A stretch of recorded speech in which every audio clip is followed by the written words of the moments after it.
ମୋର ପ୍ରାର୍ଥନାକୁ ସେ ନିଶ୍ଚିନ୍ତ ରକ୍ଷା କରିବେ। ବାପା ଆଜି ବିଧିବଦ୍ଧ ଭାବରେ ପ୍ରଚାରକୁ ଆପଣଙ୍କ ପାଇଁ ଓହ୍ଲାଇଛନ୍ତି। ପ୍ରଭୁଙ୍କ ଶରଣରେ ବାପ ପୁଅ ଉଭୟ ଆସିଛନ୍ତି, କେତେ ଆନନ୍ଦିତ କ'ଣ କହିବେ? ବାପାଙ୍କ ଆଶୀର୍ବାଦ ସବୁବେଳେ ଥିଲା, ସେଥିରେ ଆଉ କ'ଣ କହିବାର ଅଛି। ବାପାଙ୍କ ସଂଗଠନ ଆପଣଙ୍କ ପାଇଁ କେତେ କାମ? ବହୁତ କାମ। ବାପାଙ୍କ ସଂଗଠନ ଏବେ ବିଜୁ ଜନତା ସଂଗଠନ ଦୁଇ ଶକ୍ତି ଏକ ହେଇଯାଇଛନ୍ତି। ଆଉ ଡରିଆନି। ବାପାଙ୍କ ରାଜନୈତିକ ଭିତ୍ତିଭୂମି ପାଟକୁରା ଯାହା ଥିଲା ଆପଣଙ୍କୁ କେତେ ସହାୟତା ହେବ ଏବଂ ଆପଣ ବୁଲୁଛନ୍ତି ଏବେ କେମିତି ଅନୁଭବ କରୁଛନ୍ତି ସେଇଟା? ମୁଁ ଭାବୁଛି ପାଟକୁରାବାସୀ ଏବେ ସମସ୍ତେ ଏକ ପରିବାର ହୋଇଯାଇଛନ୍ତି। ପାଟକୁରାରେ ଏକ ସ୍ୱର, ଶଙ୍ଖର ସ୍ୱର। ତେବେ ଆଜି ଆମେ ଏଠି ଦେଖିଲୁ ଯାହା ଆରମ୍ଭ ବିଜେଡି କର୍ମୀଙ୍କ ଭିତରେ ଟିକେ ଦୂରତା ରହିଛି। ଏବେ ଆଜି ଆମେ ଦେଖିଲୁ ସମସ୍ତେ ଏକ ହୋଇଯାଇଛନ୍ତି, ସେ ସମୟରେ କ'ଣ କରିବେ? ସମସ୍ତେ ଏକ ହୋଇଛନ୍ତି, ସମସ୍ତେ ଅଣ୍ଟା ଭିଡ଼ିଛନ୍ତି ପାଟକୁରାକୁ ଉନ୍ନତି ପଥେ ଆଗେଇବା ପାଇଁ ଏବଂ ତାଙ୍କ ଆଶୀର୍ବାଦ ଭିକ୍ଷା କରୁଛି।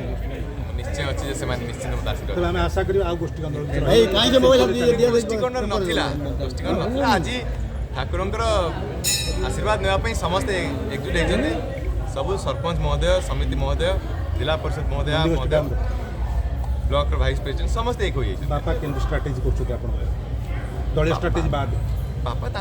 ବାପାଙ୍କ କଥା ମୁଁ କ'ଣ କହିବି, ସେ ଏତେ ଭରସା ନେଇ ତ ତାଙ୍କ ଉପରେ କିଛି କହିବେ। ସେ ତାଙ୍କ କାର୍ଯ୍ୟ କରିବେ, ତାଙ୍କ ଆଶୀର୍ବାଦ। ବାପାଙ୍କ ପପୁଲାରିଟି ଆପଣଙ୍କୁ ହେଲ୍ପ କରିବ?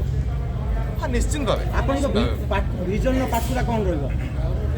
ଭିଜନରେ ଅଛି ପାଟକୁରାର ଉନ୍ନତି। ଯାହା ସରକାରୀ କାର୍ଯ୍ୟକ୍ରମ ଚାଲିଥିଲା ତାକୁ କେମିତି ଦ୍ୱିଗୁଣ କରିବୁ। ପାଟକୁରାରେ ଇରିଗେସନ୍ ଉପରେ ଟିକେ କାର୍ଯ୍ୟକ୍ରମ କରିବି, ୱାଟର ଲଗିଂ, ତାପରେ ଜଳସେଚନ ଉପରେ କାର୍ଯ୍ୟକ୍ରମ କରିବି। ପାଟକୁରା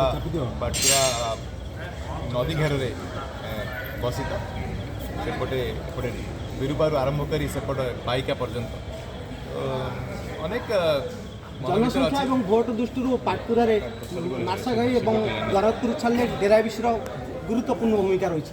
ଆପଣ ଡେରାବିଶରୁ କେମିତି କ'ଣ ଷ୍ଟ୍ରାଟେଜି ଆପଣ ରଖିବେ? ଷ୍ଟ୍ରାଟେଜି ଅତି ସିମ୍ପଲ୍ କହିବି, କାହିଁକି ସିମ୍ପଲ୍ ଜିନିଷଟା କରିବା ଭାରି କଷ୍ଟ।